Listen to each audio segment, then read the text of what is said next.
And today I was thinking, I was like, man, all this talk about Global Racing League, and it's a league for iRacing. So maybe somebody is getting into iRacing for the first time. Maybe they're trying the game. I think it's fair. 2025 is here, that we take a look at, what I would recommend starting out with, kind of like a buyer's guide for iRacing. So let's get right into it. First of all, I'm going to show you my own personal.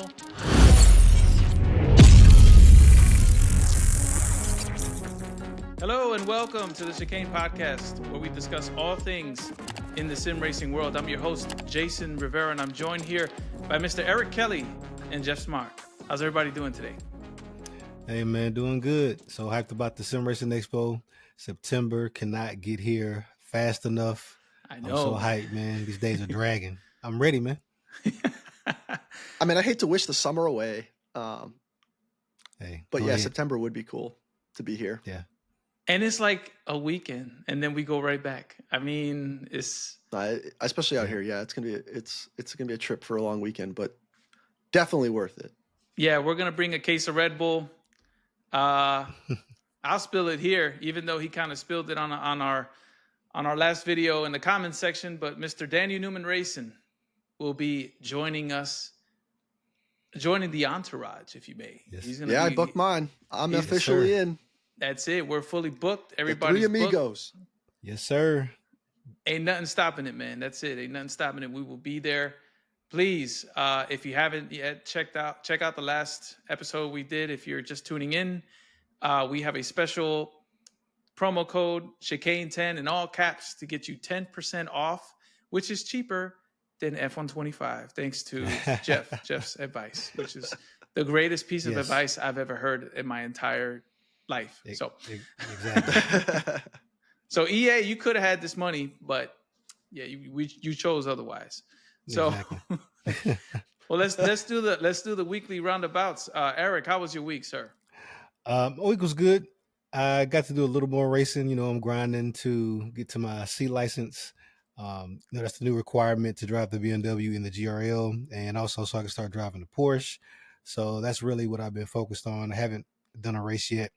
I will hit it tomorrow. I am 0.06. I'm telling safety you, man. Rating away. Eric, one Jeff, race. In Hawaii, sometimes we jump on 9, 10 p.m. and I see Eric Kelly in this green. I'm like, damn. Oh yeah. Yeah, man. Like Thursday, I normally miss the GRL you races. Sleep, bro? What's up? Now and then, I take a little power nap every now and then. Sleep when you die, as Jeff told me. Jeff's like the king of the sayings. He's taught me so many. You sleep when you're dead, or sleep when you die. Well, that's what's up, man.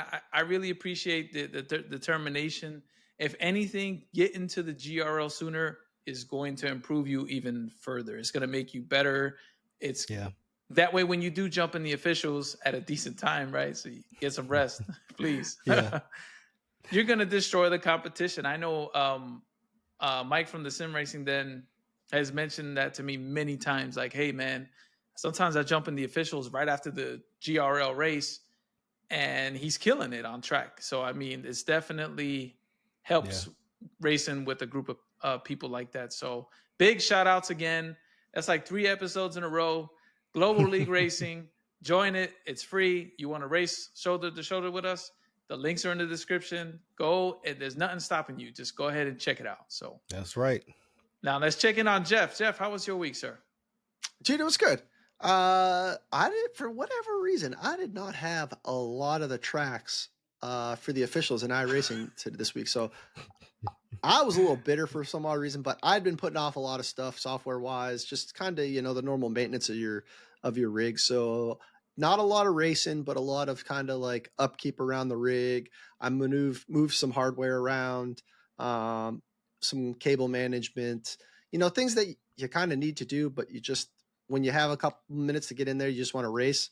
So I put off a bunch of that stuff. So I used the excuse to not buy some new tracks and cars this weekend, do the things that I needed to do. I think Jason's going to kind of cover that. So help everybody out with that problem, so they don't have that same problem later today. But Yeah, pretty quiet. I did book my my room for the expo in September, so I am. Yes. He's Yeah, in. let's sir. go, Gonna dude. It's tear it gonna up. Locked be. in. It's Locked gonna be. in. It's gonna be a banger. It's gonna be epic. It's gonna be Yep. epic. yeah. I can't wait to see everybody out there, man. I'm telling you. I'm trying to see about a way of streaming this as well for those that can't attend. Um, I understand not everybody can just take off for a weekend, or it might be too far. I get it. So Yeah. I'm trying to figure out a way, and if I do, then I will most definitely post that here with with enough time to let you know what the schedule is going to be. And speaking of streaming, I know we just mentioned GRL. I think I'm comfortable to say here now that every Tuesday and Thursday I am live on Twitch. So if you're interested in seeing us either win or spinning out or whatever you're trying to, we got it all Having a in good there. time. We're having a Yeah. good time. And, I mean, Jason, you have like one of the most professional looking feeds oh, thanks. Yeah. out there, dude. I'll tip I'm my telling hat, you, bro. bro. I try, man. Yeah, I try. It's Yeah, man. very clean. Yeah. You can see the hard work, man. Especially appreciate trying to set mine up and looking at yours. I'm like, damn. Yeah. My I man been appreciate grinding, that, man. bro. I put a lot of time into that, and it's great once you get it set. Now, when things start moving around, You got when you want to add multi-cameras, something, logos, Oh, yeah. yeah, it's on point, buddy. You put a lot of work into it. Looks good. Yeah, I time and appreciate money. that, guys. I really do. Thank you so much for that. And also, I would like to put out another announcement here, and it's more of a question: who wants to see American Truck Sim? They just released Missouri, and I feel like trucking. So let me know. Let me know. Leave the comments below. Maybe I'll do like one of those. What do you call that? A YouTube post of a question. If you guys would be interested in watching it, let me know a good time. That's not 3 a.m. And yeah, just let me know. And we'll figure that out. We'll figure it out. That'd be a cool way to interact with people. Yeah. Yeah, man. Be chill too. It'll be a chill stream. There's gonna be some alcohol, so be careful with the kids. I'm telling you right now.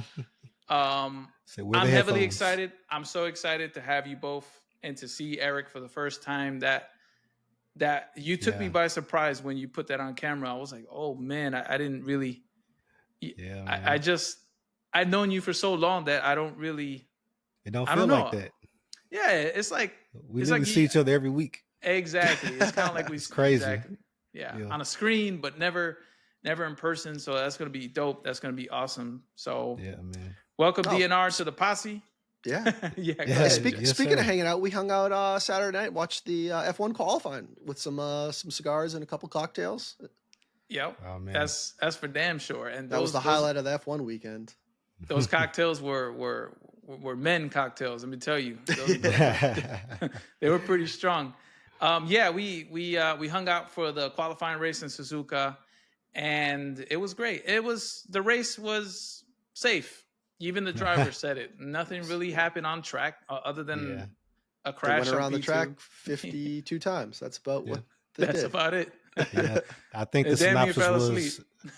I think all the drivers pretty much said it was boring. No, they just. I don't know how you still say it. Going around a track at 200 miles an hour. Yeah, bro. Boring. Jeff is definitely a baller. Eric, he rolled up in his bicycle. He's like, "Yo, man, we're keeping this, keeping this safe." I don't have to worry about Johnny Law. It's one of those electric bikes that you pedal, it pushes. And I had to bring some filament home or a backpack. He brought a backpack. We loaded it up with filament. It's only like less than a mile away. Yeah, didn't have to worry about Johnny Law. If Jeff sneezes hard, I can probably hear. Yeah.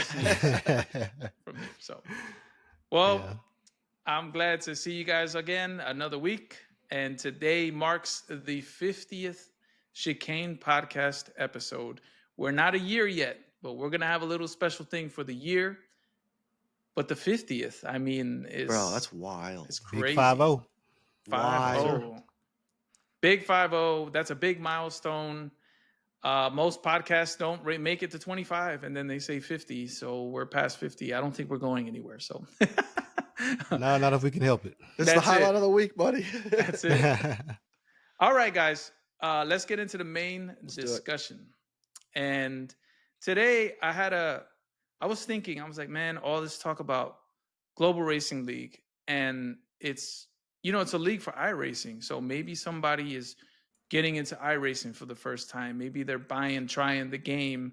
I think it's fair. 2025 is here that we take a look at what I would recommend starting out with, kind of like a buyer's guide for iRacing. So let's get right into it. Yeah. First of all, I'm going to show you my own personal iRacing account without the bank. Of course. Hey, that's the piece I was waiting on, man. I know. I just You just unex those credit cards. That'd be great. Yeah, man. Disclaimer. Credit card Disclaimer. Get my pen and pad ready, Okay, so look at that nice GRO logo here, reminding me that we got a race coming up, or actually is the past. That's the results there, and yeah, pretty cool. So these are my licenses. As you could tell, Formula is. I'm not really racing the Formula right now. I'm mostly on the sports class there. But then again, these numbers are not. Buddy. I appreciate it, man. These numbers are not accurate because I haven't been racing per se in officials. I've been stuck in the league. In the league, there's no penalty to your safety or iRating. So it's mainly a community race, if you may. So. Oh, that's a good point. Beautiful. Interesting. Yeah.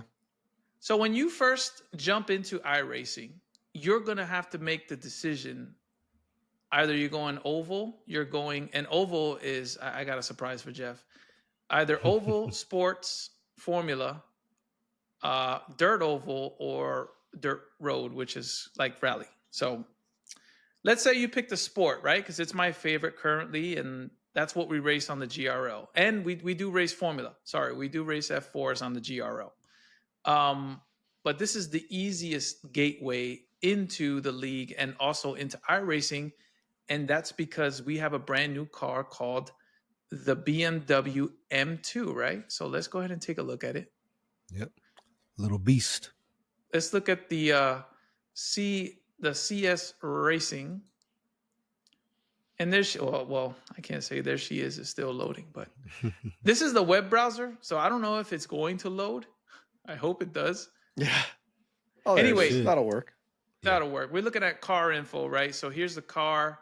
And iRacing is kind of those games that extra polish. The cars actually come with a manual, and you get to read about them. This is just a one pager, but I'm pretty sure they come with a little more detail. It is kind of cool how they do that when they release the car. They give you a lot of the specs and more than just a paragraph. Yeah. Right, or just the name of the car and the horsepower, and that's it. Exactly. So you have all the details of the car. You have different shots. Which are professional and very nice iRacing shots here, and you can paint the car, whatever. Here's the list that these are all the sessions that the car is racing in. So this gives you an idea. So if I start driving the BMW, it's a free car. It comes with a subscription. These are all the sessions that people are racing in right now, at least in our local time. So there's not many racing right now. It's kind of late Yeah. for the rest of the world. But, you catch my drift, right? So let's go a little deeper. You already know you're going to use the car. It's free. It's included. So if we go into official here, I was looking at NASCAR, Jeff. Look at you after all this shit talking. You say it. We watched some NASCAR this weekend. That's another thing. We kept drinking and we was watching that NASCAR Drive to Survive show to see. What's it called? I forget. Oh, man. Full throttle? Something like that. Yeah, I don't remember. It was entertaining. It was cool. Yeah. So you're going to look at rookies. So that's where you're going to start. Yeah. And you have an actual league that's all M2s. You don't have to worry about performance. You don't have to worry about setups. They're fixed setups right here, fixed, meaning there's not a guy that's going to tune the car to make it faster than you, right? This is just a fix all around. You don't have to worry about fuel. Very easy to get into. So let's say I want to race here, and they look at this UI, man. They've made it so much better than what it used to be. Um, Yeah, the that track schedule is. here. Yeah, go ahead, Eric. No, I was just saying that track is rough. Oh yeah, Winton is no joke. Yeah. So at least it's gonna be sunny out there with not 7% chance of rain right here for that race. But if we go to the schedule, it'll tell you that I've owned all these tracks. Did I buy any of these? No, they come with your subscription, so you don't have to worry about any purchase with the M2. Now let's switch gears. Now let's say you want to get into the Formula 4, which is that's probably one of Jeff's favorite cars. Let me just filter the FIA F4. So this is a paid car, not the prettiest looking one, but when you a nice livery will make it look a lot better. So a lot better. yeah. So you choose this vehicle. These vehicles are like I think it's $10.99 or is it $11.99? Guys, correct me. I think it's $11.99, but $11.99. So it is what it is, right? So you get to you want to race this car. You go to officials. I go over to Formula, and that would be a D class, right? There it is. Challenge right here. So then this gives you, where is it? You can look at the schedule, and you can say, ignoring that I own almost all the freaking there's still some out there that I don't own. But for example, they're saying, let's say, well, if you don't want to spend so much money at once, you could do this by the week or you could do it by the month, and you can kind of see and plan out, okay, I do own Long Beach, for example, which is an amazing track. I think that's brutal flat. track with Formula. Yeah. It's fun as hell. So this track would, you could plan out for the 6th week, right? This is going by weeks. So this will be on each and every week is a different track. Now, your next question is, I don't want to spend a track and it never be used again. So how do you know that, right? So how do you get that information, right? So we went over how to purchase a car. We went over how to look at a schedule for a particular event, right? Which is this one. I'm just taking these two for example. Now I'm going to stop sharing and go over to another screen that I have ready. And it's this guy. So this guy is a tool that was created. I don't know the creator's name, but he's doing God's work because he's taking your tracks, right? And you can come in here and filter and add a track and tell them which ones you own and which ones you don't. And it tells you which ones are free. So I can just filter it out this way. And it'll tell me that this Lanier, I don't know if I say that, National Speedway is being used 51 times this season. And it's free. That's wild. From 13 times last season. Right. Yeah, that's a glow up for real. Yeah, you think? Yeah. So if I look up, what was that track again that we looked up just now? The Long Beach, Winton? right? Oh, yeah. Okay. Yeah. So if we look at Long Beach, I can click on Long Beach and I can see all the events that Long Beach is participating in this season. So this changes every season. So it tells you week 2, week 4 is being used. For each series? Yes. Man, that's handy, man. And right here, week 6, which is accurate, right? We just looked at it. The Formula FIA Challenge. Yo, this dude puts in some work. Yeah. So it's got to be automated somewhere, right? You can't be hand jamming this stuff. And it's a $14.95. It tells you that it's 24. Oh, that's dope. It tells you like, hey, here's the price, and here's how many times if you bought it last year, how many times you would have got to use it. Right. So if you bought this last season, it was used 22 times last season, and now it's being used 25 times. So look at it as an investment. I know iRacing is pricey, but Yeah. If you want, if you want to race on the iRacing platform, and you want that realism, and you want to race, potentially race side by side real life drivers, this is the platform to do it on. It Yeah. is. We were talking about Definitely. this at work over like you can do an AI race, and the Like, moment you jump back into official, knowing that there's a human on the other side of that car that you're racing, it's Right. totally different. Oh yeah. right? Cuss You a can- little bit harder. Costs a little, yeah. So you can also do the same thing with the cars, right? And you can see that Ferrari 296 that I advised Eric last year to purchase, Yep. if you want to race GT3, that single car is being used in 12 different seasons. And here they are. Its own Ferrari GT3 challenge, the Rainmaster, which Mm-mm. Nah. No, sir. if you want Nah. some slipping and sliding, then by all means. And then, you even got IMSA Racing. It has from rookie all the way to A class that you can use this car, this one car.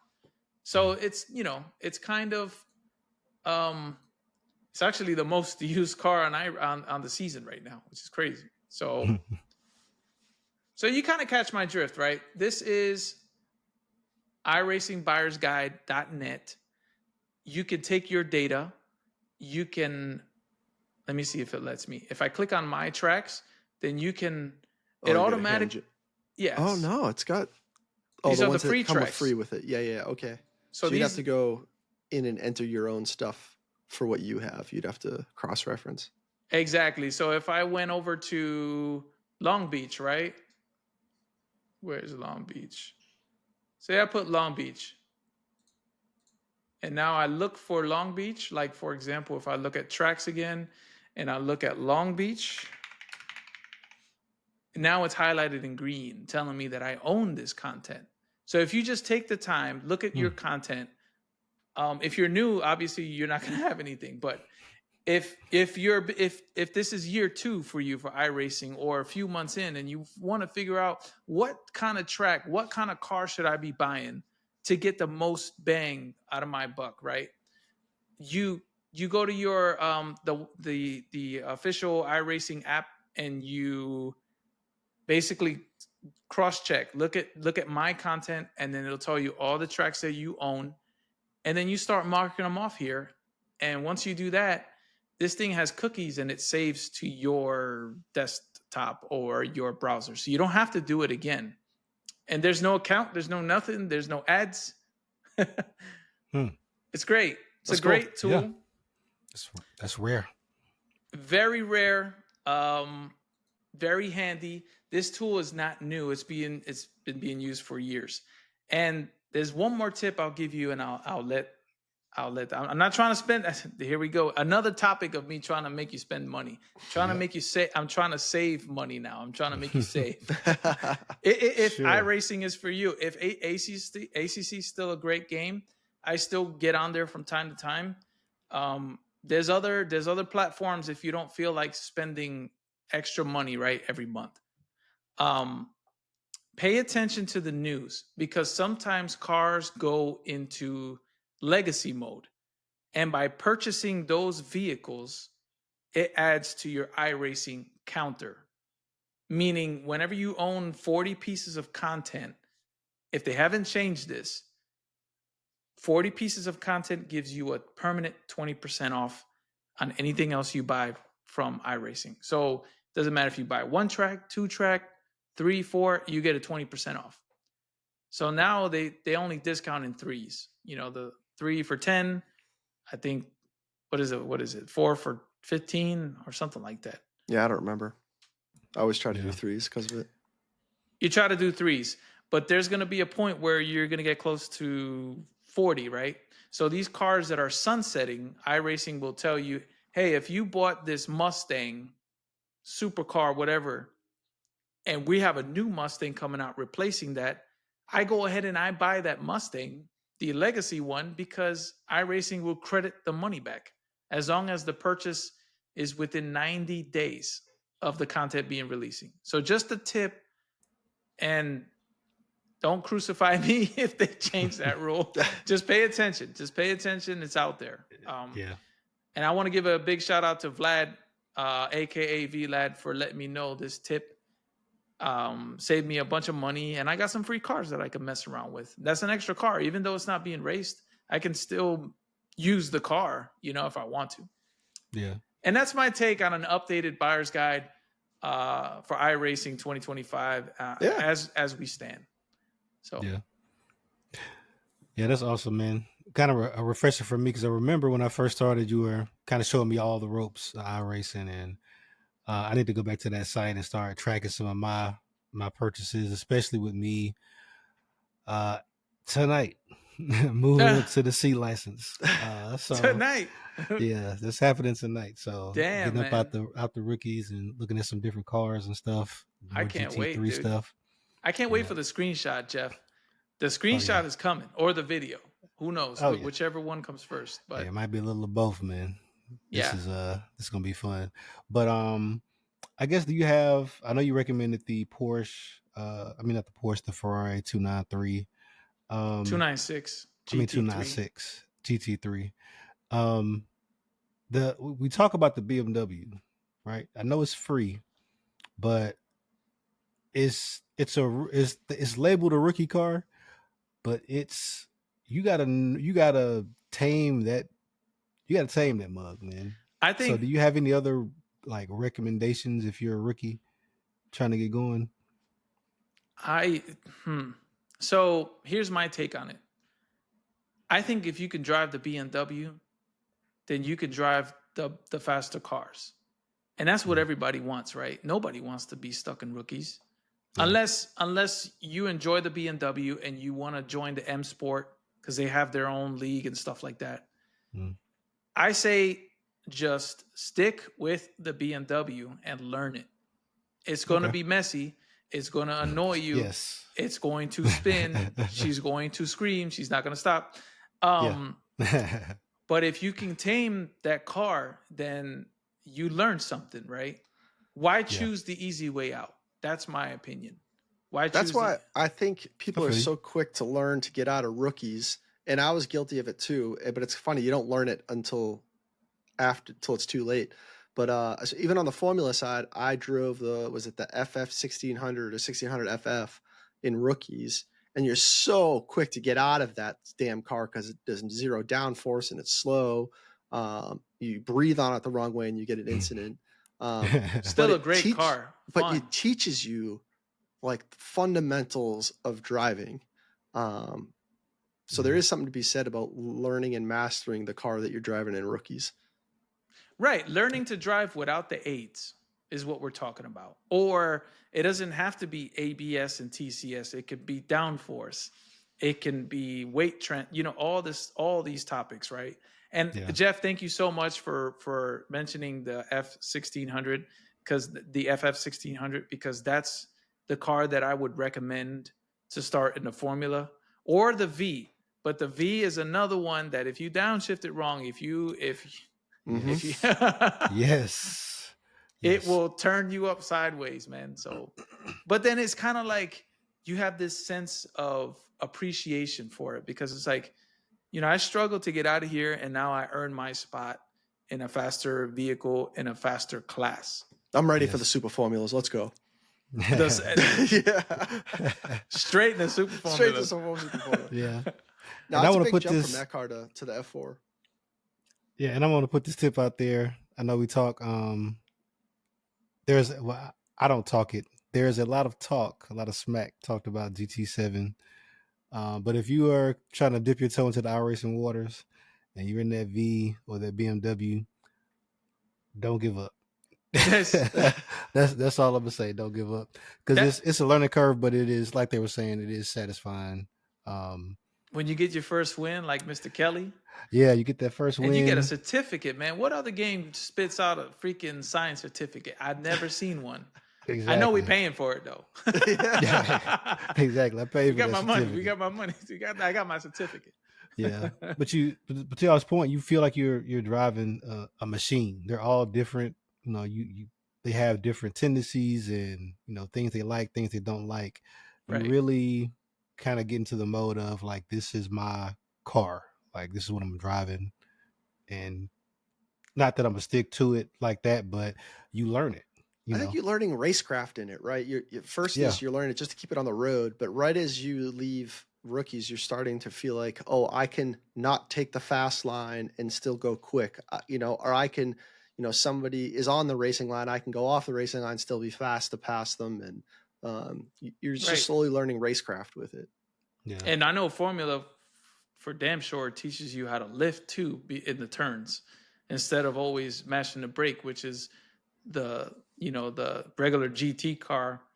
You have to get the brakes to get the car to turn most of the time, right? Most of the time with the BMW, you're steering with the rear. You're not even steering with the front. The rear of the car is moving the car's trajectory with your brake, which is crazy to think. Yeah, it's something like a cart. If you don't know that, then you're going to have a hard time in this car. You might want to practice a lot to get it going. Yes. Yeah, that piece is, like I said, it's almost like driving a go-kart, kind of, because you're like... Eric, but you brought up a good point, man. Yeah. Don't give up. Trust me, the beauty of the game happens after, when you start buying a track and then you notice that the tracks that you purchase look better than the ones that are free. It's just the ones that are free are old. Funny how that happens. I know, it's crazy, right? It's interesting. It's a premium track now. It's not a free track, but yeah. And one more thing, with iRacing, it's just, there's nothing wrong. Let's say you enjoy the BMW. I enjoy the BMW. I race it on GRL. But if I didn't race it on GRL, I would join the M club for it, even though I'm an A-class driver. That it doesn't mean you don't have to, just because you have a higher license doesn't mean that you have to drive the faster vehicle. And Jeff, you can attest to this. You enjoy the F3. The F3 is your baby, or the F4. I think it's the F4, and your license is way higher than the requirements for an F4, but you gravitated to that vehicle and that racing and that craft. So there's nothing wrong. It's kind of like trust me, there's some very serious people when you start climbing the ranks in there. I can guarantee you that. You can say that again. So that's my updated take. For once, I'm not trying to make you spend money. I'm trying to I'm looking for ways for you to save money, even though it's related to spending. So, if you want to give iRacing a shot, I mean, just sign up and do a month, and don't give up, like Eric said. So that's my take. That's my topic for today. Definitely.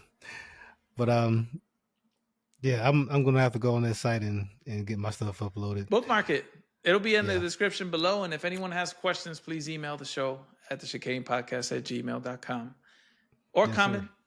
And please like below if you comment, or definitely anyway, and subscribe.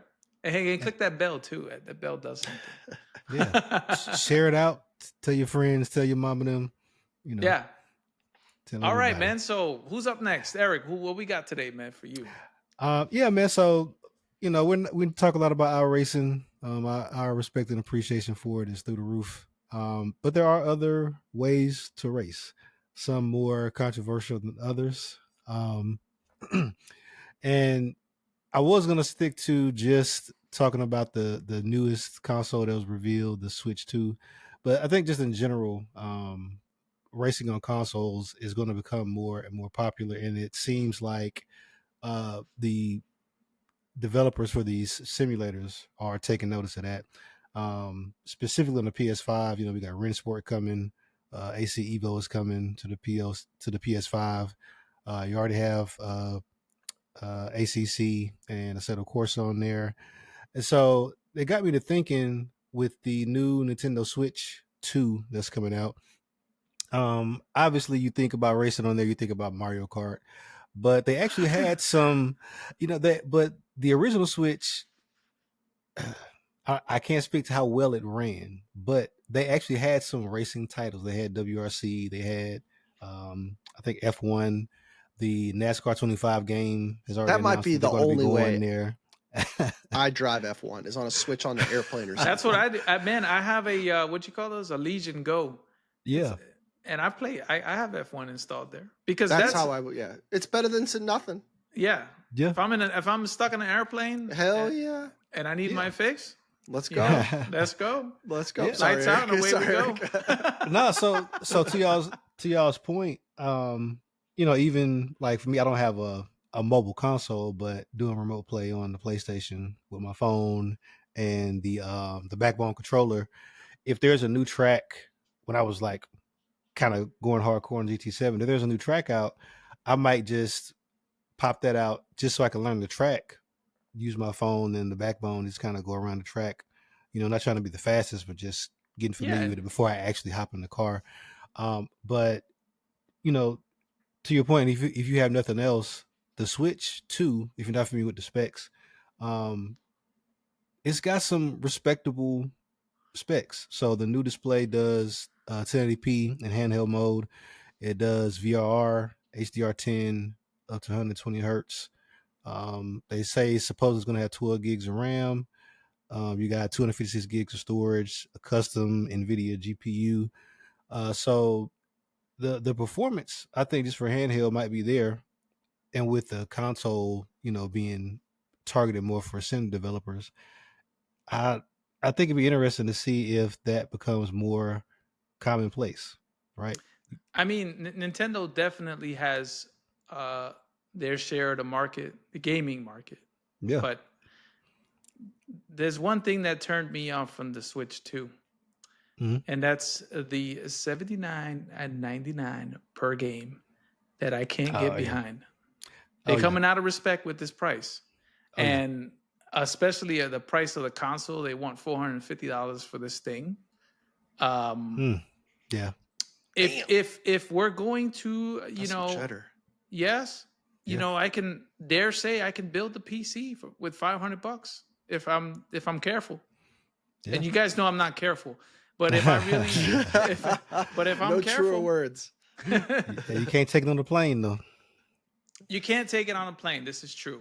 Boy's got a point. So, but if you build the PC and it has Steam on it, and you play games on Steam, which 99.9% of us do, you can use your cell phone and use Steam Link and connect you can have your PC remote turn on and play anywhere.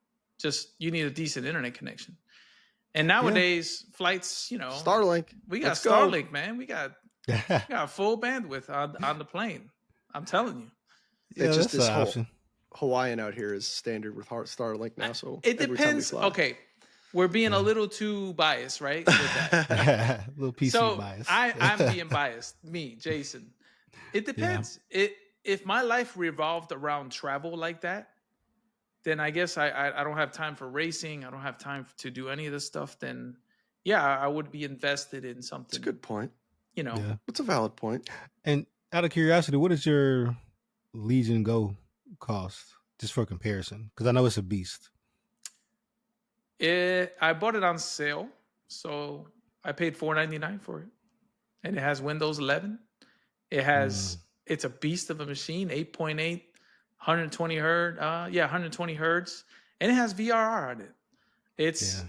And it has the same detachable Joy-Con like controller. I 3D printed some goodies for it too. Of course. I 3D printed a D-pad and modded it to make it fit the Xbox Elite magnetic D-pad. So I printed on a machine, cracked it open, installed it, put the magnets in. I've been busy in the sweatshop. That's what I call it. It's been sweat and plastic all over the place, all over the floor. But you know what? I don't want to discredit it too soon. The Switch is coming out in June 5th. On June 5th, we will definitely take another closer, deeper look at it. But Nintendo is not in it for the graphics, or they're in it for their first parties mainly, is what they're in it for. Yeah. So I can see a Steam 2 coming out and just a goodbye Switch. Yeah. Yeah. Yeah. I think the landscape is going to be interesting. Just the idea of the price of games, $80 a game. Yeah, come on, man. That's brutal, bro. there was a Yeah, we there got was a Steam meme. sales daily. Every day there's a Steam sale for $15, $12 a game. I'm not saying that that's what they cost when they come out. Yeah, I'm not saying that. But if you CD are, keys. or what is the other one? G2A. G2A is a good one, but we're not sponsored. I would again.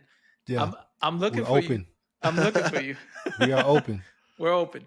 Yeah, We're open as of right now. We're open. So yeah, you get know, in while you can. without saying too much, but you know where to find us. So Exactly. yeah, I appreciate that. I guess that's a good first look. What about Jeff? You've been quiet about this. I know if your son finds out that there's a Switch 2 on the horizon, you know, he's not. We're not really big into the gaming here. He's I mean, the Minecraft is really what he's into now. Which is that's a hard game to. That's smart. You got to be smart. I mean, he does it on his iPad, and he gets it. You know, I think he played. We let him play just on the weekend, so we're not huge into that scene yet. But then his like my sim last races, job though. like My last job. I'm just kidding. I'm kidding. What's I'm that? Kidding. And then his dad is in the Yeah, I know. I'm kidding. I'm kidding. But if I travel, like my last job, I traveled a lot. And if I could play F1, 20 whatever, as much as I crap on it, but if I could play it on the airplane, dude, that's what I see it. I mean, at least from if I was doing it from my perspective, it would be as it's something that I travel, or if my kid had it and I would just put some of the the F1 on it when I could get on it. At least I could jam away at some racing. It would be just added benefit. But yeah, we're just not into it. The gaming Scene. Got you. Yeah. Understand. Yeah. Totally. Yeah, definitely. Totally understand that, and respect towards that as well. So, yep. All right. So Switch 2, we will see, because they had a pre-order open for this week and it got canceled because of a slight change in some things coming into the United States. In if pricing. You know what I mean? Yeah. So yeah, that pricing was crazy though. Still, yeah. I mean, we'll see. We'll see what they figure out. I don't know if they know somebody. I don't know. We'll see. Another call all the shots, man. All right. So over to Jeff. Jeff, what you got for us today? All right. So I got a topic today. It's going to be kind of centered around VR. And I got a kind of a discussion and a question here that I want to put, throw to you guys as I kind of start the discussion here is, what would you say is the biggest reason why people don't drive VR? You guys have been in the gaming and the racing world longer than I have and have opinions our VR on it. expert take this full stop. So, well, how did you say it, Jeff? Not full stop. What did you say again? I forgot. I'll remember. Go ahead, Jeff. I mean, Eric. Go ahead. Yeah, laying it on thick. Racing. That's what it said. Oh yeah. Hey man, we got to get these quotes on the shirts, man. I need that. I rewinded my own video like 10 times. I was dying. I was like, you guys, Eric, Jeff, your face, bro. I'm sorry, I had to take that. All right, no worries. Go ahead, Eric. Sorry. I was going to say as of right now with VR, strictly VR, not mixed reality, which I think is the pinnacle. Oh, we'll get there, bud. Don't jump ahead. The future. All but right. With pure VR, the immersion is unbeatable, right? The problem is you guys were telling me before, and the more I spend time setting up my rig and adjusting stuff, getting button boxes and all this stuff, you spend a lot of money on your rig, and you want to see your rig, you want to see your screens, the buttons on your wheels, and there's just no good way to interact with the real world things while you're in VR. Like VR is immersive, but there's just no way to interact with that stuff. And then also, like I said, I haven't raced sim VR. Racing, right? You're talking straight sim racing. Yeah, I'm talking sim racing. Yeah, sorry. Yes, straight sim racing. Okay. Yeah. Yeah. If it's straight sim racing, that's my biggest kind of downfall. I haven't, even on GT7, when I race GT7, I kind of rarely put the headset on now, just because I'm looking at my lap times, and I've got all this data kind Do of you feel configured the like way I want it.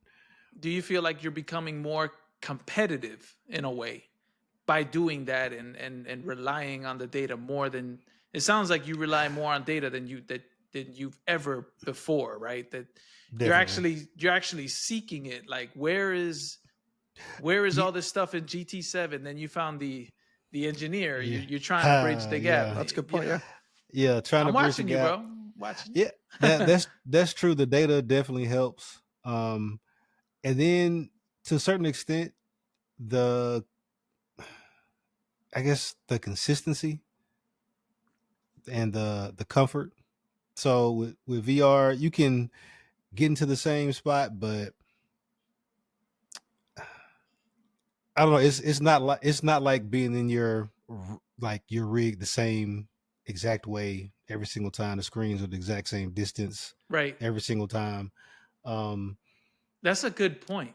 So you got yeah, some not there's a just little muscle bit memory, of but you have I yeah, guess yeah, there, that's there yeah, because there's a difference. Because originally when I first started racing back um, on the flat screen from the VR, especially in cars I was very familiar with racing in VR, there was a difference, but there were certain things like I always have to like adjust the headset and try to get things just ah right. Okay. center it And over and yeah, over.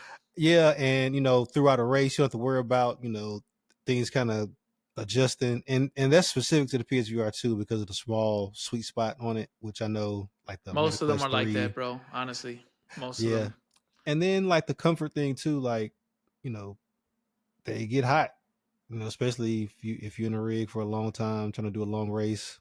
Um, And you're disconnected from the world too. Like yeah, if you have people in the house, yeah, it's easy to quickly glance over and say, "Hey, give me a second," or yeah. That's I I'll be okay. right there. You know what I mean? Instead of literally just having to do that, you do that, you're There gonna you go. crash. You're gone. Yeah, You might and as and well you got pass. retire. Yeah, you got pass through, but if you're mid race, mid corner, and Yeah, but to I I get ain't it can doing to no pass pass just through, through. yeah, yeah, yeah, you can't do that. So I can't tell if that's a child or a dog right. rubbing my shoulder right now. I might need Yeah, to make that know that. I've used VR. So You kind of use a little tiny, little You're like, tiny gap around the nose, and you're like trying to see. I You know what I'm talking about. I do. know exactly what Everybody, you're talking about. Yeah, you try to find that that's little gap of light. Hey, hold on, give me. yeah. Oh So man. it's like the immersion is next level, but at a certain point, you it's almost you're too disconnected. Okay, disconnection. Yeah, All right, I'll Jason, what go. you got? I'll go next. Um, See, with VR, there's a trade-off. So some games look better than others, but there is a trade-off with detail. Um, I'm yeah, not saying that. I mean, if we're talking immersion, then the higher the detail, the better. The better you can see the cars, the better you can see the depth of field, the better you can gauge the distance between your bumper and their bumper, and yeah, um, and then it's limited. It's not limited because of the headset. It's limited because of the development. 90, I want to say 80% development goes towards the sim being on a single monitor. And I'm not even going to say triple monitor. The way the game was coded was for a single monitor. Then it gets expanded to triple, and then further expanded in a virtual space. Now, unless you're racing a game that was meant for virtual racing, like Gran Turismo 7 was a game that was heavily designed to work. They wanted the game to look exactly the same or better in VR, which is one of yeah, the what you call this? But there's still drawbacks, right? There's yeah, still drawbacks from running the game in VR. yeah. You're not going to get a 4K 120 image. It's going to be Mm-mm. upscaled to death. You know what I mean? It's Yeah, going to be heavily upscaled. There's going to be see PSVR is impressive piece of tech. It uses something called foveated rendering. So it'll follow your eyeball wherever your eyeball is focusing, that picture will become at its clearest, and Sharp. Yeah. everything else, and it does it really well. Like Yeah. it literally scans your eyes when you first buy it, and then you look around. It tells you to look around to figure out, your iris. They have since brought that to PC. Has that. They have it. It's just a separate third-party software that you install that we may go over, because I know Jeff's using VR more, and I've been wanting to tell him, hey man, you need to check out, I think it's XVR or something like that. I'll correct myself in the description, but or I'll There's put a bunch some, of different software. yeah, and it has all those phobiatic renderings. Some of them even have DLSS built into the headset, which is wild to That's have. crazy. Yeah. So I say, to not sugarcoat it too much, I say just choose your path, man. There's limitations to both. There's cons, there's pros and cons to both of them. A lot of people want to get into the VR scene because they feel like it saves money, because you don't need to buy a stand, you don't need to buy monitors, you don't need to buy standing monitors, or and the Well, you wouldn't pay for a super nice wheel and all that other stuff, right? Exactly. If I had a full VR set, I would buy a mid-range wheel, like a Cube Control that doesn't have a screen on it, like an FX, like a Core. The FX Core. It feels good in the hands. It has maybe 12 buttons, and Just that's quick it. ones. Yeah. It doesn't have any of the flashy little clicky and nothing like that. It's something that you could just grab on, and all the buttons are in this range, right here. And let's be honest, no Daniel Newman Racing. No DNR. Profiles. Yeah. See, that's so DNR brings your rig to life. Yeah. It does it with it's not just LEDs. A lot of people just think it's LEDs. No, it's not just LEDs. The man's making dashboards. He's making ambient lights. He's making, but these lights are not just lights to be lights. They're lights that mean things, that are visual cue that drivers in the real world have, that we don't have because we're sitting behind a computer. Now, if you put a VR headset, you're straight up blind. Yeah. To all of that. Yeah. So that's my take. Okay. I say choose your path wisely. What do you think, Jeff? I know you've been, you've been tinkering lately. Yeah, I don't know. I think you guys summarized the pros and cons pretty well. And I'm not going to rehash it. I mean, I drive the immersion is just, if I'm not out there to get a P1, a podium or whatever, and I just want to go out and have a great experience, I'll drive VR because it just is, the immersion's there. But if I want to drive competitive, or if I'm just going to be in there quick and I know the kids are going to come in, I'll just drive the with the triples. But what I did want to bring into this discussion is there's a new headset on the market that I just wanted to talk to real quick. And maybe people have heard of it, but the BigScreen Beyond 2. So what's that? Said yowzers. Yeah. So price. Yeah, the price is expensive, right? I'm not going to sugarcoat that. But I'll just quickly go through some specs here and requirements. Windows 10, obviously DisplayPort 1.4, and there you need a decent computer to run this thing optimally. But what I really want to kind of get into is the screen on it. It is not a step up from the original Beyond, but it does have OLED 2560 by 2560 per eye. It maxes at 60 megahertz. 2560, that's 2K. Yeah. So here's where it gets, the part that is, people are saying that it's the big deal, is it's 160 degrees FOV, but total edge to edge clarity, no sweet spot on it. Now, given they're still in early release, and the people out on the interwebs and YouTube that are reviewing it are probably getting a deal on it, right? But here's where I kind of ask the question on why VR isn't as popular as it potentially could be. Is the Quest 3 is 515 grams.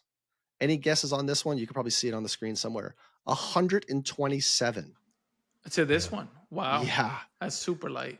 Yeah. So what I want to do is probably the band. There's no battery either. Is there even a battery in this? Yeah. I believe so. But probably tiny. Yeah, what I really want to do is, which we don't care about. We're plugged into the PC. It don't really matter. Right. Yeah, exactly. but check this out for like a comparison of how the size of these things.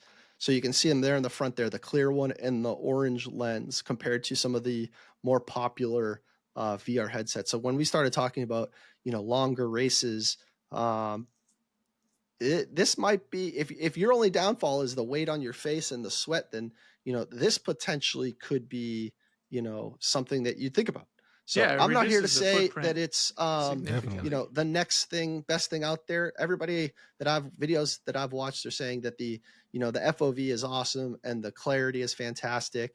Time will tell when it really comes out, but another thing that's interesting is I watched the release video from Beyond, Big Screen Beyond, and dude, what a company! They said, "Hey, if you've ordered the original in the last, I think it was like 3 weeks, we haven't sent it out. Why? Because we're going to send you the Beyond 2 at the price you just paid for the Beyond 1. Like, what a company!"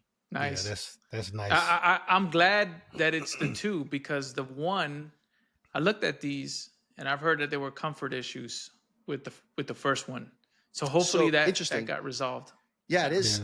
Just a quick, I wasn't planning to talk about it, but they take a 3D scan of your face and they build a mold for your face, which is super cool. But part of it is like, I like bringing people over and throwing the goggles on them and jumping in there, and they can like holy shit, this is awesome. I think it's cool both ways. But with when you unless the bragging you have right, like yo, I got like kind of like I have my own formula seat and it's mine. I got my own goggles. But they're not going to get the experience. You're not going to be able to explain to them how cool it is because it's not going to just fit perfect. And they have the new one's got the adjustable. I forget what the term is when they can move the lens in and out. I forget. It's a funny word. Yeah. We know what you mean though. So you move the lenses in for I got you. So here's my follow-on question is, Eric, you kind of alluded to it, is VR, I'm not sure will get any more popular than it is, but now that we're seeing, I follow a bunch of those Facebook groups, Jason, that you moderate for, and a bunch of the other ones. Those blended reality videos or people are experiencing or setting up is next level, where you're seeing your wheel and the screen, and you can draw the cut line of where you're seeing it and what you're seeing it in the blending is pretty dope. Now it's not the clarity of lenses not being in the way, right? You're never gonna compete with what you're seeing in real life. But it's dope. If you ask me, like, that's what I'm trying to get to set up where I can see my stuff, but obviously, the VR immersion, so looking around and stuff. So what's your guys' thoughts on, you think blended reality is going to eventually kind of compete with triples, or do you think triples is still going to take the cake? I think it will. I think it'll be the end of triples. If it ever comes out, and we need guys, we need a sim racing manufacturer that builds a headset specifically designed for sim racing. Because these headsets, this big screen company you're talking about, they didn't start off making a headset. They started off making an app, which is like a movie theater. Yeah.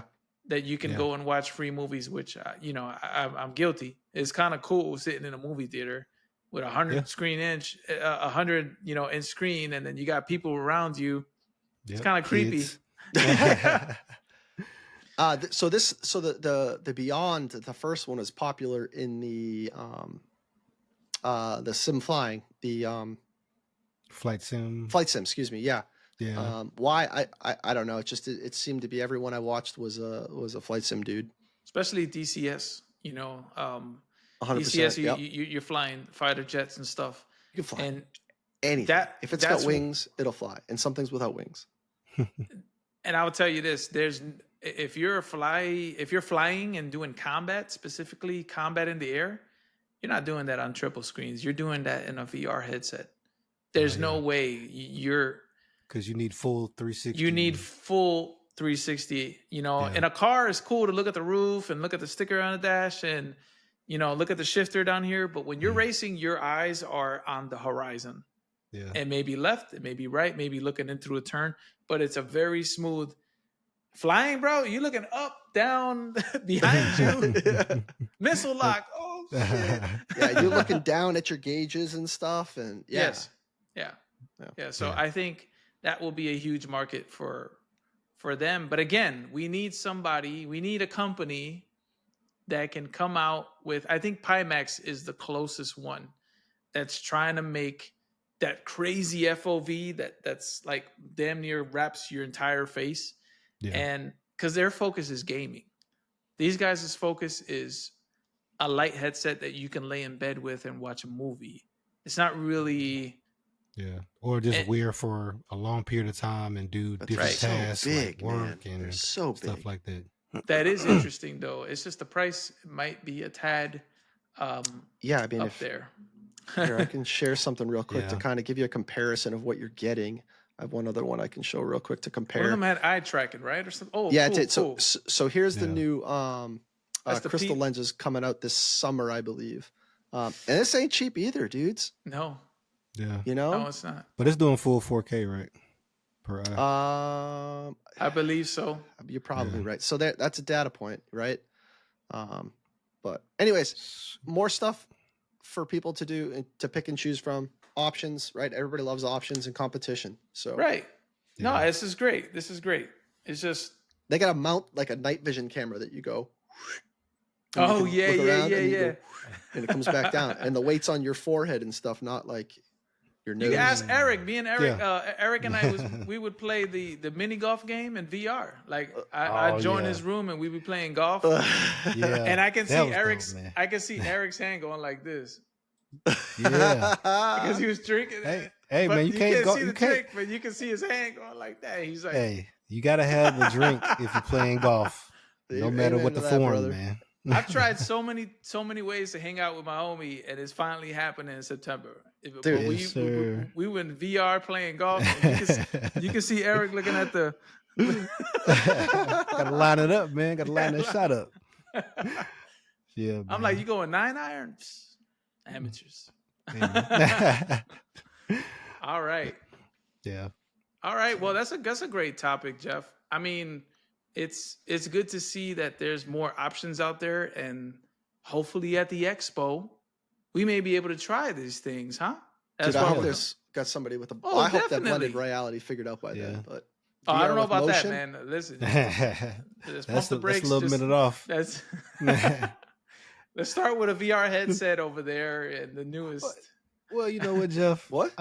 I'm with you, man. I'm gonna shoot for the moon. Maybe somebody will have figured something out with the mixed reality for the expo by September. That would make. Oh, I'm just saying. I'm just trying to get mine figured out with my Quest 3, and what people are using virtual desktop, and some of the other tools out there to do it. Yeah. Oh, my bad. I thought you meant I'm just trying to figure it out with my own. Go to the expo and that be a thing already at the expo. Yeah, that would be, but that would be epic though. Managing my expectations when it comes to that. All right. Yeah, to your before we move on though, Jason, to your point, we need.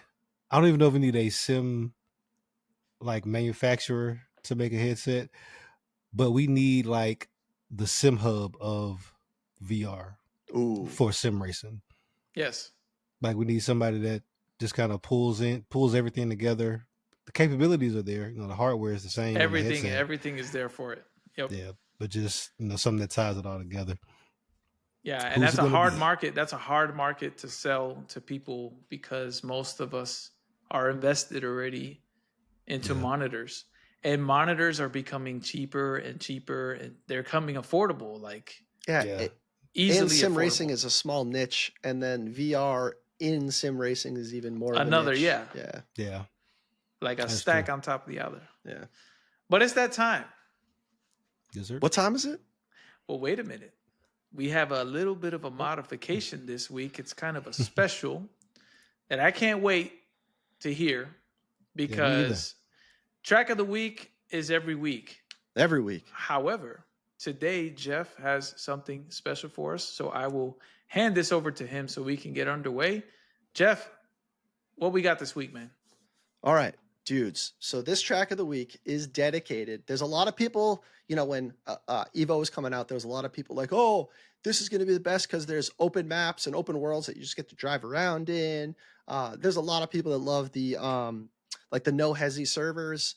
on Content Manager, right? So I figured we would do a track of the week dedicated to them. So without ado, I think that's the saying, the way it goes. Mhm. My track of the week is, we're going to do, stand by, the Cannonball. The Mm. Cannonball. Those that don't know what the Wow. Cannonball is, That's a 43-hour drive, man. hell yeah. So I brought this map up. It starts at, and I'm going to show some pictures here. It starts at let's go back up here.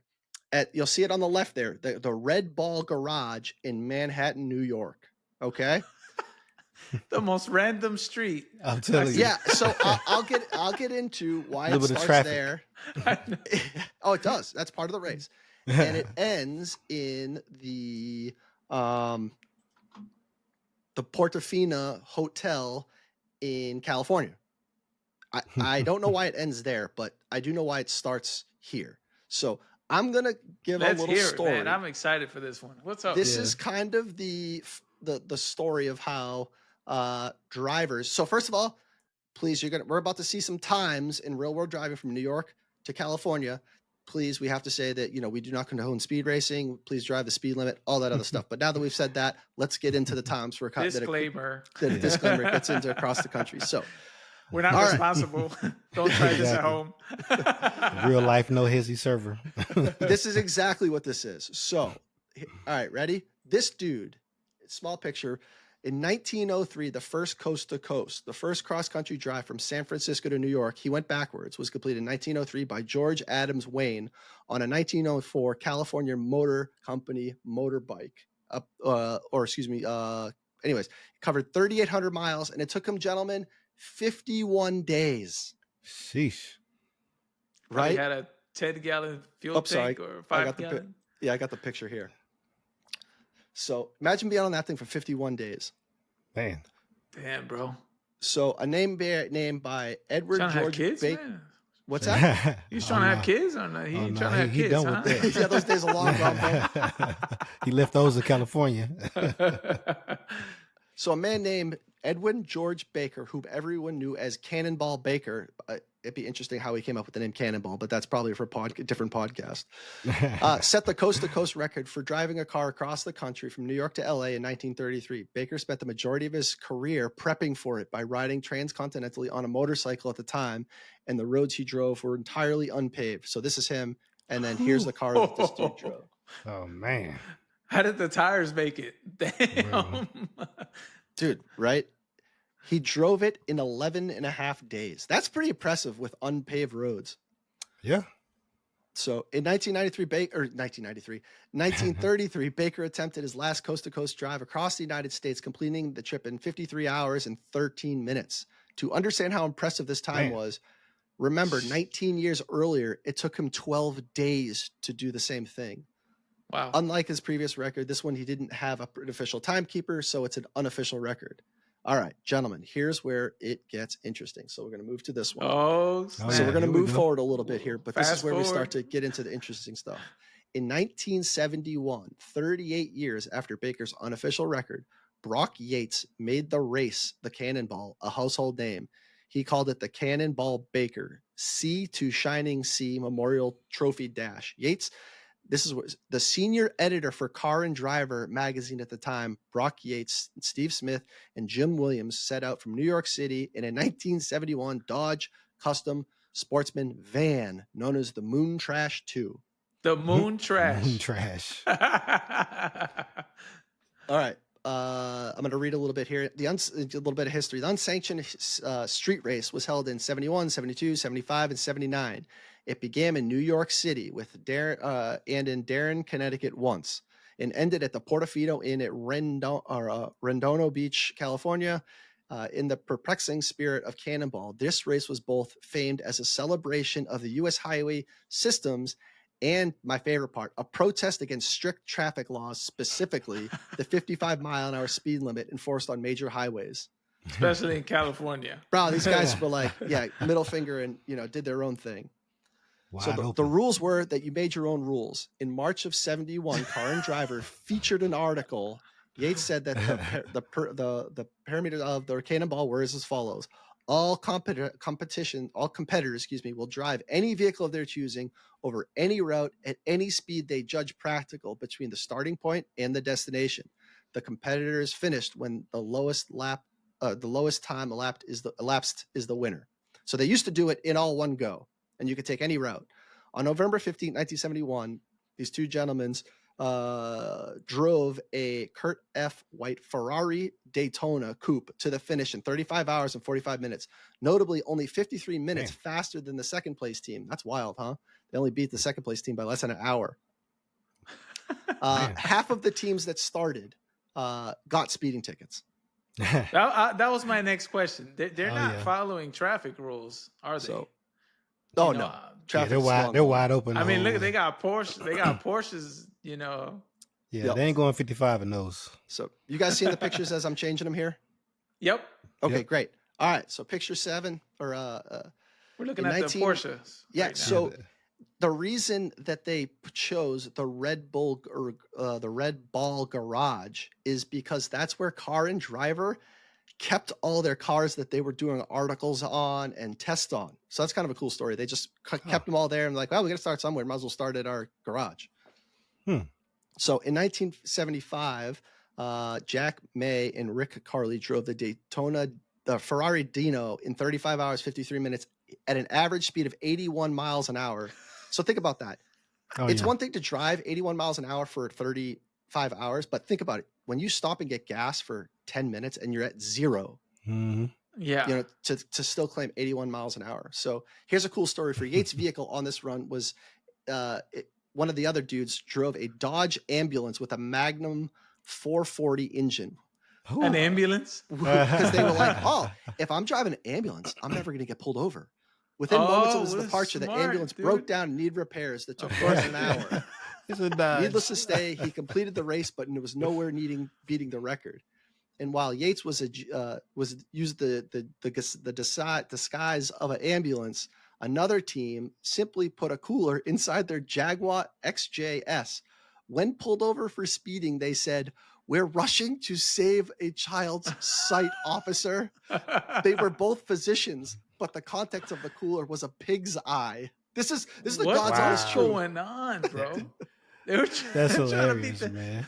So in 1997, the official times had to stop because eventually they realized that somebody was going to get killed and like Car and Driver couldn't be associated. But at the time, dude, like check out the vibes at the starting of these things. I mean, that just screams like, the early 70s, late 70s, early 80s, right?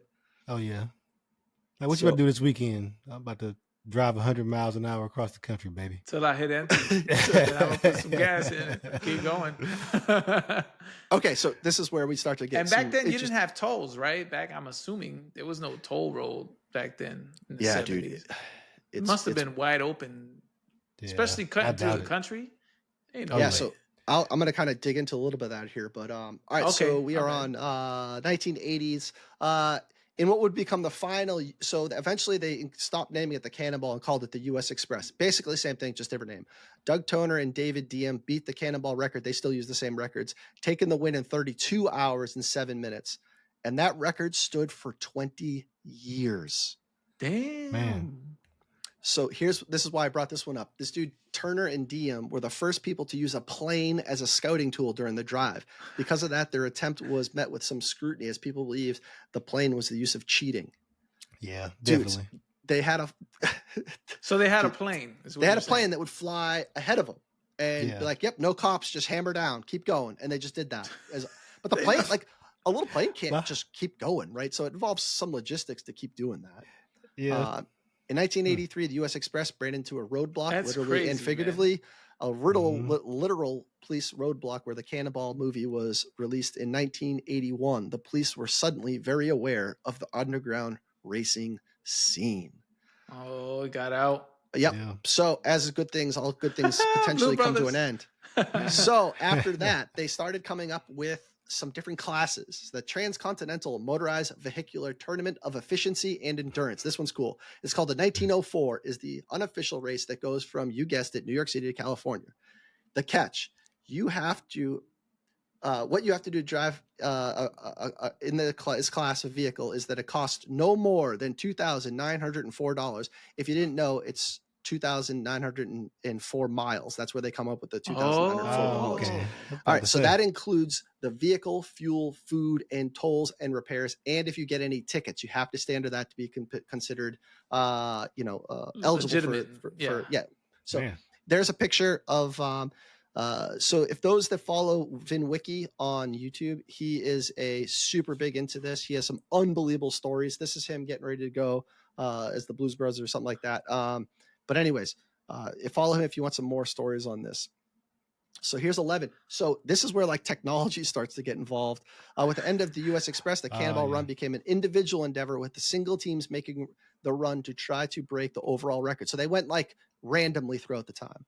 And while many attempts have gone unpublicized over the years, the teams that have broken the record have mostly been extremely vocal about it after the statute of limitations is up. In 2006, Alex Roy, David Ma beat the Cannonball record run with a time of 31 hours and 4 minutes in a BMW M2. They didn't release their the story for a year later in their the book The Driver in 2007. What? That's modern times, man. Right. So in 2013, David Bolian, who I talked about earlier, David Black and Dan Hangen drove a 2004 Mercedes CL55 AMG across the country. And here, this is killer. Nice. 28 minutes, 50 minutes. What? An astonishing feat to break the 30-hour 28 hours, not 28 minutes, right? I'm sorry. Yeah, 28 hours, 50 minutes. I'm sorry. Yeah, that'd be like even I don't even know if a fighter jet could do that. Breaking I was about to say. He chose the car because of its understated looks, making it more likely to go unnoticed. That's exactly what Cannonball has wanted. He averaged 98 miles an hour. The car had 67 gallons of fuel. And 67 gallons of fuel? Yeah, dude, because if you're stopped at the gas station, that's a zero for speed, and you're not moving at all. That's the whole back seat, the trunk, like yeah. Yep. See, I didn't think about that. That makes sense. Drive nonstop. Yeah, so they had a total of they were only stopped for 46 minutes the whole trip. He has a really cool story if you listen to his YouTube channel about how he made it from he fueled up at one station with his credit card, got so far so fast, swiped his credit card, and it got declined because the bank was like, "There's no way you can get from here to here, so it's got to be fraud." And he was like, "No, authorize it right now." He's trying to go. I gotta go. That's hilarious. So, okay, I'm on 12. I'm a little bit behind on pictures here, but we'll keep going. Wasn't long. So then they kept going. It's down to 27 hours and 25 minutes. So here's where it gets a little bit interesting. It kind of sucks. Like most things with COVID ruined everything. So during the COVID-19 pandemic Cannonball era, many people were hunkering down during the stay-at-home pandemic that hit the world really in March of 2020, but others took to the road. Because why? Because everybody's at home and nobody's on the road. The biggest problem is traffic. If you read about these guys, they hit traffic and that really kills them. But the dudes that were passionate about the Cannonball were like, there's nobody on the road. I could just hammer down. Dudes, they went from almost 30 hours. And in the COVID era, the current top time that was done allegedly during COVID was 25 hours, 39 minutes. Damn. That's just they over drove a day. a 2016 Audi S6 disguised as a Ford Taurus police interceptor to a record of 25 hours, averaged 110 miles an hour for the whole thing. There we go. So they reached the top speed of 175 miles an hour and had over 30 spotters. Damn. Jeez. The car had 600 horsepower, upgraded heat exchangers, custom tune, trunk mounted extra 45-gallon fuel tank, additional to the 22 that it had, stock. Bro, you need an oil change right when you get to California, like right away. Oh yeah. Oh, dude, look at their car. They had a host of police evasive modifications installed to the car, including radar detectors, laser diffusers, a CB radio, brake light kill switch, and to top it off, a roof-mounted thermal camera to spot wildlife at night. And police on the road ahead. They serious, man. They thought of everything. That's insane. So hey, I'm with it. that is your today's track of the week, California or New York City, Manhattan to California, the coast. 28 minutes or 28 I'm surprised there's hours. not a movie about this, man. Cannonball Run, baby. Came out in the 80s. So there's a couple documentaries. Wow. It's called Apex 2, I think. I haven't watched it, but I'm reading about it. I'm gonna probably give it a watch. But dude, so normally it takes you 43 hours per Google Maps that I ran this morning, and these dudes are doing it in 25 hours, averaging 110 miles an hour. So like if you stop for 1 minute and get 0, what does it do to it that speed? You know. So, anyways, that's crazy. Next time you're on No Hezi, think about you like you're going across the country on a Cannonball Run. Dude, I'm shocked by this. I've never heard of this. You've never heard of it, dude. Check out Vin Wiki, Ed Bolian, Cannonball Stories. They are world class. Listen to them too while you're going to work or something, or in the car. After you're done listening to the Chicane podcast for the week. There you go. Good plug. They're good stories. Listen to us first. This dude uses charisma, but it's a killer channel. Yeah, we'll leave all the links to this amazing story. It's crazy, and to think that it's still going on, man. You know, you would think a lot of people got away with stuff in the 70s and the 80s. Of course, that's when things were fun, and then they took the fun away. Yeah, so but people are doing it. You know, they take pictures of their GPS device and a picture of the garage in the background, and same thing when you get back, same device. And that's kind of how they do it, but and then they sit on it for a year. To let it cool down, you know, keep it low key. So, it's kind of cool. Anyways, that's a little bit different track of the week. No, that's great. That was today's special. I was excited because Jeff was on the phone. He's like, I got an idea, and I was like, man, what is it? And he started telling me bits and pieces of it, and I was like, don't tell me no more, because the story's way too good. We need to share this out. We're not condoning this type of behavior, okay? Like Jeff said, we are not supporting it. But, you know, it's an interesting story. How about that? Definitely. And there's still an active community that does this. Right. Maybe we have one of the listeners. But anyways, super cool.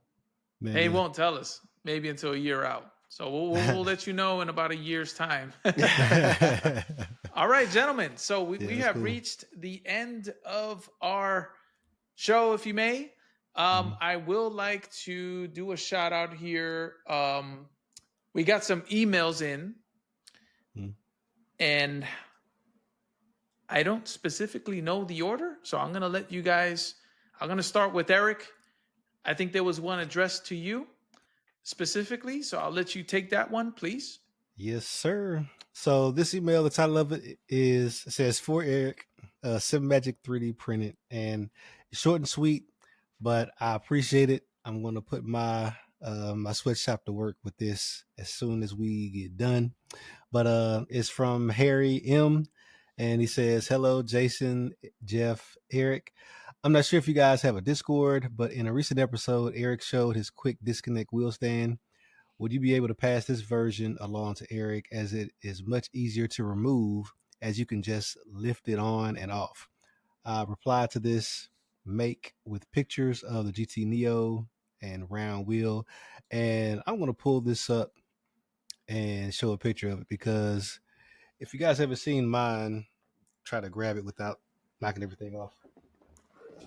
Look at that seat, man.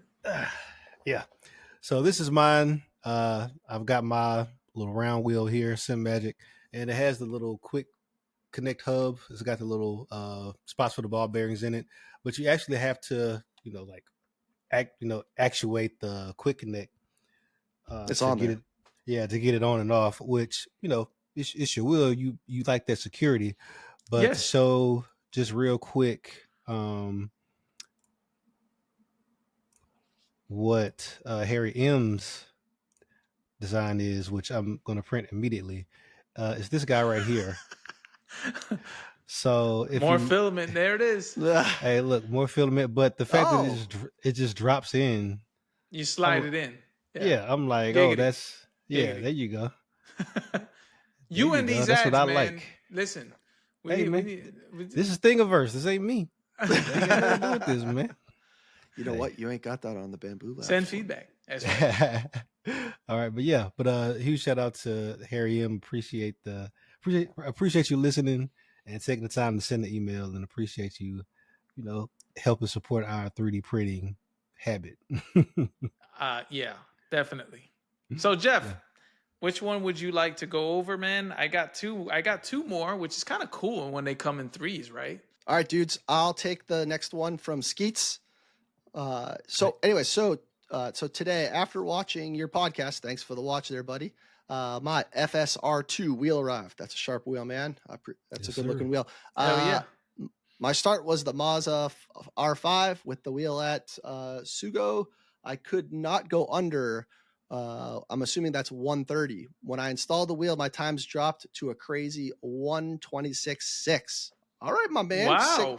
What's that? Solid 3.5 seconds with just the wheel. I'm telling you, man, Yeah. you look good, you play good. The Dude, same thing shoot. applies in golf. I'm telling you. Exactly. Yep. I love that. I feel like I'm part of a part of the real community. Hell Dude, yeah, you are. Yes, Welcome. sir. Welcome. Welcome. Yeah.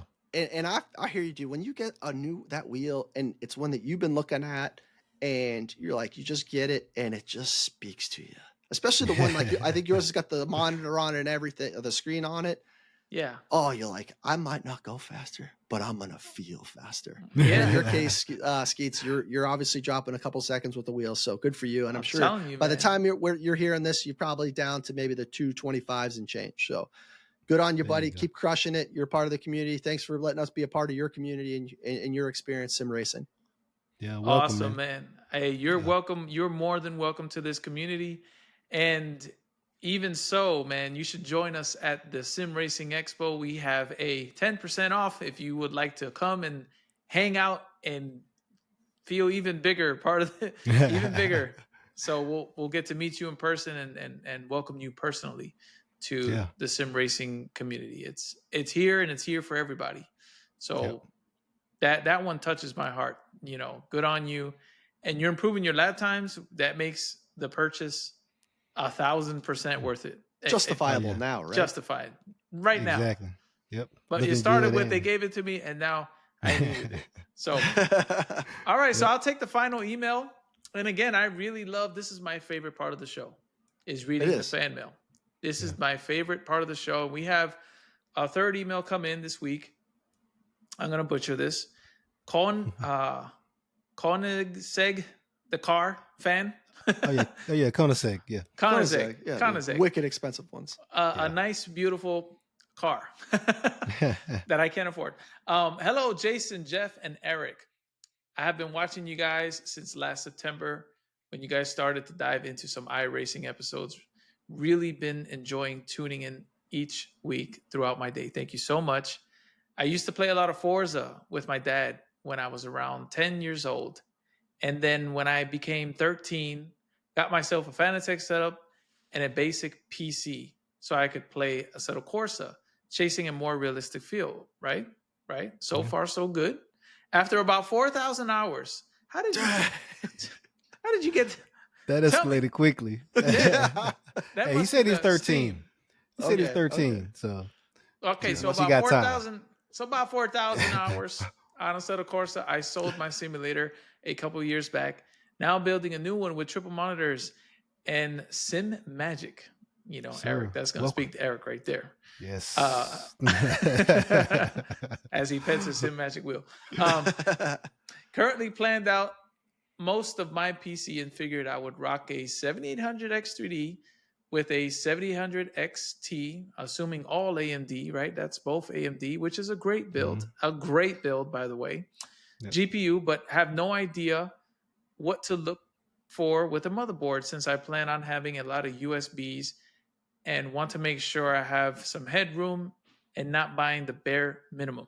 Money is limited as I'm 19, working as a mechanic, and I have a GR86, which I will share, this beautiful GR86 that he was kind enough to share with us. Oh, yeah, it's and clean. I'll put that on this. It's very clean, very nice vehicle. Yep.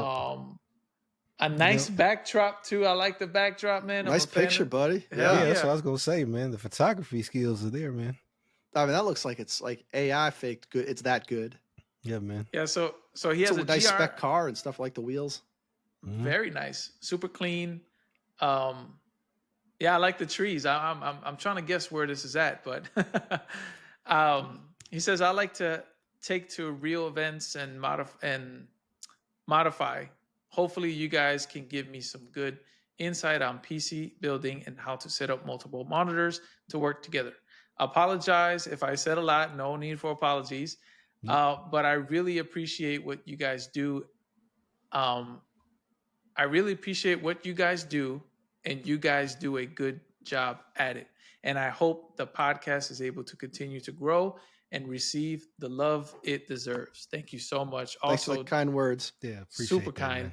man. That touch, it's touching, bro. I'm telling you, I don't want to get all emotional on the show, especially during the closing time. Yeah. Also, Jason, looks like we've heard some bragging about the stream. Oh yeah. DTR, yeah, DTR joined my stream, so that's who you are. Okay. Okay. All right. So you know what? You're in luck, man, because just a few episodes back we covered on PC building and all the options out there. But just to answer this one quickly, to give you the personalized answer, with motherboards, I recommend MSI, any MSI board or any ROG is a good one. Republic I have of an Gamers. MSI. Have an MSI. It doesn't really matter too much as long as it's a reputable brand. I know Eric's running a Gigabyte, and that's a reputable brand. They've been making motherboards before you were born. I promise you that. Yeah, that's the truth. That is the truth. It's crazy. So don't pay attention to how many USBs it has. I want you to pay attention to how much bandwidth the motherboard has. Because if a motherboard has 20 USB slots, which I've never seen before, I'm just exaggerating, and they're all 2.0 slots, that's useless to me. I want to see something. You already have a AM5 chip. So all the motherboards that are being designed for that 7800 X3D chip is going to have the high bandwidth. So I would suggest things that have 3.1 USBs. So that way, if you want to get into streaming and you buy an Elgato camera, Elgato is going to want you to use a 3.0 USB, right? And even if you plug into a hub, right? Let's say you have a 2.0 slot and then you have a 3.0 hub, you're downgrading that hub to a 2.0. You know what I'm trying to say? So just pay attention to the bandwidth, not the amount of USBs, because we can always expand the USBs, no problem, by purchasing and it doesn't matter how many USBs your motherboard has, you're going to need to buy an extension at some point. I can promise you that. There's never enough. Yeah. So that's my take, quick take. Feel free to message me, email the group, the show, or comment below. Let us know what you ended up with. Or if you're, stuck between choosing one, you can hit us up and we'll give you we'll walk you through on the path that I suggest you take. Because I don't want to, again, spending I'm money. I'm trying to be, being cognizant of the price, right? And motherboards, thank God, motherboards are relatively inexpensive. There's some flashy things going on with the LEDs and all this stuff, but you don't need that. What we care more about the performance than performance overlooks all day, every day. So that's my take for today, guys. Thank you so much, Koenigsegg fan, for joining my stream and for hitting us up on the show. I really appreciate you. And I appreciate all the messages we've had so far up to this point. Today is the 50th episode of the Chicane podcast, and it's looking very bright for us so far. Really happy to do the show every week, and it's just a great feeling. And we got 52 episodes. That is like right around. It's wild to think where we came from. Yeah. Which we'll get into, I'm sure, on that episode. Yeah, we'll have a little special, hopefully. So with that, guys, I guess this is our what you call this? I'm ready to close the show. This is the end here. I don't have the words in my head. It's like gone. What do I say? The round table. There it is. The round table. Yeah. Any round tables? Anything we forgot? Jeff, Eric, what do we have? Drop fast, break late. Boom. Didn't need to be reminded today. There it is, I'm man. on the spot today, boys. That's the standard, man. That should come naturally. Oh yeah. And to all you viewers and listeners out there, have a great start of your week. Thank you.